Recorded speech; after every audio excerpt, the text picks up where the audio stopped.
It's a very good question, and I will not take so much time. I'm trying, right? There are already signs going up, so I'm not going to talk too much. But generally, we have to understand over the past 2 days, yesterday and today, we heard a lot about AI.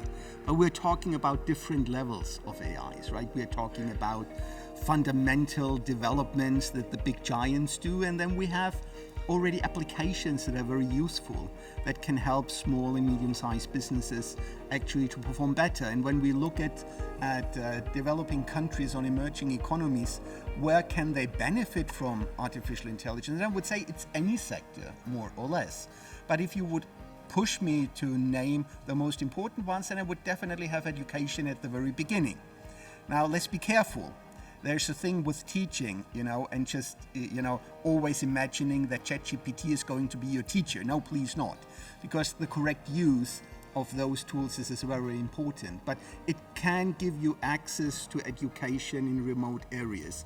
It's an amazing tutor, right? And we have even in our own community here at AI for Developing Countries, we have some participants who already developed very good training software, educational software based on AI. Then basic healthcare. I mean, in the previous panel, we heard that we have to be careful because the data that's being used in healthcare is pretty much coming from a totally different area, from a different population.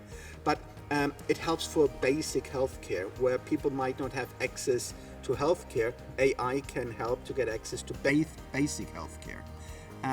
What I want to stress out as well is that those differences that we have, I mean, the cost of developing your own AI system, right, pretty much went down.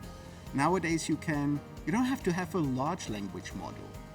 Take a small one, right? And the costs are there with OpenAI sources, and you can train with your own local data. It might be around $50,000 or something. I mean, still a lot of money, but what I want to say is there's the first time the opportunity without, billions of investment to actually get solutions that are not imitating what developed countries are offering, right? And where we always had those problems. You said about leapfrogging.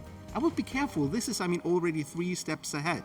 I think it's rather important that we now have the opportunities in emerging economies actually to become competitiveness, to fill some of the gaps, knowledge gaps and missing tools, to actually be creative and find local solution to the problems instead of always taking international solution and trying that it make it fit somehow, right? I think in some areas, yes, there can be maybe a global competitiveness, but for me it's more important to solve local issues. And now I stop because I'm a nice guy.